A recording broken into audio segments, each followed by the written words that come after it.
All right, so let's move on to generalization as another pathway for acquiring prejudice.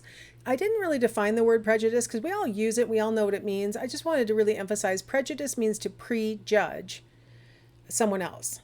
So I've got some images here on the screen, and you may have some instant, sort of knee jerk reactions to people like the ones depicted in the image, right? Of course, Wall Street is not a person, but imagining people who work on Wall Street, you may have pre-existing assumptions. This cartoon says he's a sleazy lawyer, but he's my sleazy lawyer, right? We have generalizations about lawyers and what they value and whether they can be trusted in general. How about these two with the tie dye and the long beard? And I'm not sure if that man is wearing pants or not. Is he just got really short shorts on? I'm not sure. You may have some pre-existing assumptions about what they're like, what they were like in their youth, what kind of music they might listen to. A whole bunch of things can come into your mind when you see just flashes of pictures. How about this person? Appears to have a mullet and a really long one, wearing old dolphin shorts, giving us the hang loose sign while pointing his rifle, and it says, "This house doesn't call 911" on his cardboard, and he's got a Confederate flag. So this may generate a bunch of assumptions about him based on these characteristics. How about here's one for those of us who are Seahawks fans. There's like this really long-lived antipathy towards John Elway, and in particular the Broncos in particular, even though the Seahawks have left the conference, like they're not even in the AFC anymore. There's just this knee-jerk, I don't like the Broncos and I don't like John Elway. Like these prejudices that may exist, or maybe we might not be so specific and mention an individual or a team, but just that, let's say football, NFL quarterback. You might have some generalized ideas about an NFL quarterback, what they're like, those kinds of things. These two are actually, they're doing a reboot of The Hills. I never have watched The Hills, but I actually saw these two on, oh my gosh, it's a show where they try and help out celebrities who are having trouble in their marriage. I can't remember what it's called now. I don't think it's on anymore. So they're kind of, reality TV famous people, and, you might have, I don't know, my tone of voice might have given you an impression about what I might be thinking about it. But you might have, pre-existing attitudes about it. How about smokers? You might have an attitude about people who smoke or vape. If you smoke or you vape, it's still a prejudice if you think that people who smoke or vape are good, right? Or if you think they're bad because you don't do those things and you don't think they should do those things.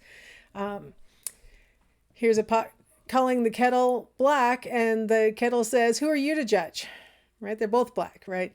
The thing we should all remember whenever we have these snap judgments is that, first off, it's pretty natural. We generalize from the examples that we know of towards an entire group. I mean, it happens really naturally, right? The good news is people are doing it back to us. We're probably fulfilling, stereotypes for them, and they're generalizing from people that they've known like us in the past and assuming that we're like those people. But that tendency for generalization is one of those cognitive shortcuts that I've been talking about this whole quarter, that, we would rather be quick than right. So we would rather be able to place those tie-dye wearing, aging hippies into one category. See how I did? Aging hippie. And then we can not have to think about it anymore because we already know all we need to know, right? We already have them in a category. And so we can treat them as if they are correctly, placed in that category and not have to think about it anymore. It saves us so much cognitive effort. When confronted with somebody who looks one way but doesn't really belong in that category, it's actually in some ways kind of painful for us because we have to figure out, okay, now I have to start at ground zero and figure out what characteristics this person has from the very beginning. So that's a lot more work, and it's, like I said, a little bit painful. You're like, oh God, I have to think so hard. And I don't mean to make us sound shallow, but like I said, we'd rather be quick than right. And a lot of times when we see one of these individuals, I can tell you after I turn off this screen, you're not going to see any of these particular individuals ever again. So who cares if you categorized them wrong, if you generalized incorrectly? that maybe these people that you're looking at don't actually fit in the category that you're generalizing them to. So it's a lot of times completely punishment free, right? Because you never find out you were wrong, and it speeds your cognitions, and so you don't have to waste a lot of energy, and so you can see all the benefits for doing it, and a lot of times we never feel the deficits for doing it. We never feel the bad repercussions. So speaking of cognition, let's talk about some of the cognitive bases of prejudice. A lot of prejudice comes from not I think a lot of people think that if you are prejudging someone, you are by definition prejudging them negatively, and that there's maybe some hate behind it. Like there's more emotion behind it than might really be there. The cognitive bases are talking about basically how our tendency to want to be quick, our tendency to use schemas and other kinds of factors to help us to process new information can lead us into, prejudging a person based on category membership or something like that. So categorization, number one cognitive basis of prejudice. You're generalizing from the individual to the entire group, or generalizing from the group to the individual, assuming that, if you belong to a group, I can now categorize you in that group, and now I assume you have all the qualities that I have sort of organized around that group. So when we talk about, males versus females, we may have like in our own minds, our own unique constellation of factors that we associate with each sex. And so when we meet a new person, we put them into their category, and then we assume a whole bunch of stuff about them. Now, if it's a person who you're going to get to know well over time, they can reveal to you that they don't have all the characteristics that you assume they do because of their category membership, right? You have a man who likes to bake or a woman who likes to fix cars, and you start to go, okay, I'm going to have to adapt for this individual details. I'm still going to maintain my category assumptions. I'm going to still assume that on average, males would rather work on a car and females would rather bake. I'm going to still maintain my categories because that's what my life experience has taught me. But for an individual, I can start to assimilate. I can start to accommodate my schema for that individual and say, this individual has characteristics that are different from the rest of that category. And we're able to do that oftentimes by saying, well, this person's a special case. This person's different from other people in that same category. We get to keep the category even as we change our attitudes about the individual. So with the nomination game, this is something that I like to do in class, where we nominate a person in class who we think fits the description that I read out loud. And it's just a really big exercise in categorization. So, for example, nominate someone in the class who you think would be most likely to be able to jumpstart your car if your battery was dead. And almost always we nominate a male. If we say nominate somebody who would feel comfortable babysitting your niece and nephew, almost always we nominate a female, right? So there's like all these different little descriptions, and we have to nominate somebody, and then we discuss whether this individual who we nominated actually could do the thing that we've nominated them for. And a lot of times they can't. Sometimes they can.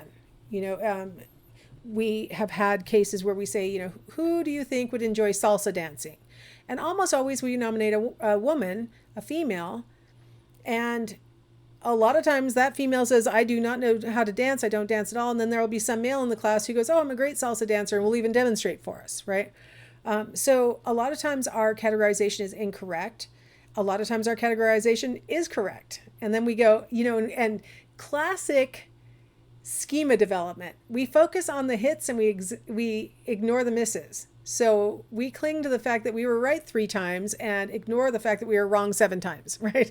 We're like, see, my categories aren't wrong. I was right 3 times. Any rational assessment would tell us we were wrong, and our categories maybe need to be amended, or we need to treat each individual differently, as unique or something. But instead we go, hey, I'm not that bad. Now, another cognitive basis of prejudice is that we have a tendency to automatically label. So we've got housewife on the left, right? And she's got the apron and the yellow gloves, and she's doing her housework wearing pearls and heels. And so we might even say 1950s housewife based on her dress and things. So labeling, now that we have a label, now all information that comes in gets filtered through that label. So no matter what she says or does, our label of housewife still will always be the filter through which we're interpreting new information. So we may discover, for example, that, you know, on her housewifely days, she's a triathlete, or we find out that she's actually a CEO, and that, this is not even her house. This is just her trying to pitch in the lunchroom. She does her one day a week where she's in charge of cleaning up the coffee cups that are left in the lunchroom. I mean, even as we're getting this information, we're like, well, but see, what CEO normally would clean up the lunchroom? Obviously one who has these tendencies that we associate with being a housewife, right? Or what kind of triathlete does this? Well, obviously one who has these tendencies that we see in housewives, right? Like the label is always the most powerful thing. So we could go through all the different categories and talk about, okay, look, we got hippie, we got quarterback, we got a Wall Street person, we got a reality TV show, right? And that categorization is what, that labeling is what really filters all of our thoughts, so that we are all. Now, you guys, if you've ever taken abnormal psych, you probably remember that this is a powerful thing for diagnoses also. So if a clinician hears that this person's already been diagnosed with schizophrenia, or has already been diagnosed with manic depression or bipolar disorder, the clinician will see the behaviors before them as evidence of that pre-existing label, right? Like that's what we do. We tend to filter through our label. So how about in groups and out groups? One of the things I like to do in class is what I like to call the shoe game, where I have people get into groups based on what kind of shoe wear they have on. So people who have, ankle boots on, and people who have flip-flops on, and people who have sneakers on, and whatever, they can define what they think goes together, and then they get into their groups. I'm like, okay, so let's sort out and find a group that you feel like your shoe wear matches with, and sit down. And then I have them talk about things that they, I give them questions to talk about, like, do you tend to be on time, or do you tend to be somebody who's late, or do you, these different kinds of, sort of personality trait kinds of things. They kind of figure out the normal answer for their own group. And then the next stage is to answer those same questions for the other groups. So, if you're over here in the sneaker category, you're talking about the people with the flip-flops or the ankle boots on, right? And what ends up happening is, while people are pretty nice about the out group at first, ultimately the list of characteristics that they attribute to the other groups tend to become more negative than the ones that they listed for themselves. So they tend to see their own in-group more positively than they see the members of the out groups. And even on something as stupid as what kind of shoes you were wearing to class today. So imagine how powerful in-group and out-group biases can be when you're talking about bigger things like religious beliefs or political beliefs, or, skin color or age, just level of education, different kinds of things. Like people who are like you tend to assume good things about. They're part of your in-group. And so they probably have similar characteristics to you, and mostly the ones that you like about yourself.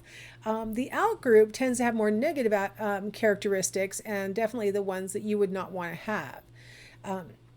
I forgot to list sex as one of the big in-group, out-group things. A lot of times, males think these things about females, and females think these things about males, when in fact, they're not as males and females are not as different from each other as the in-group, out-group assessment implies. And I can guarantee you flip-flop wearers and ankle boot wearers and sneaker wearers are not that different from each other either. But we see the out group as different from ourselves, and we see the in group as more like and more likable than the out group. So I forgot to make this link into an actual video. I'm going to have it kick up in the playlist. This little link here is going to take us to I don't know if I can put it in the playlist. I might have to just put it in our module, because it's an episode of Frontline, and you guys might be familiar with Jane Elliott, who uses blue eyes and brown eyes as the in-group, out-group sorting tool. And this is a very early depiction of when she first was doing this with her third grade school kids. And so I'll try to put it in the playlist. If it doesn't work in the playlist, I'll put it into our module, and I'll come back and talk to you some more about this on the other side of that video.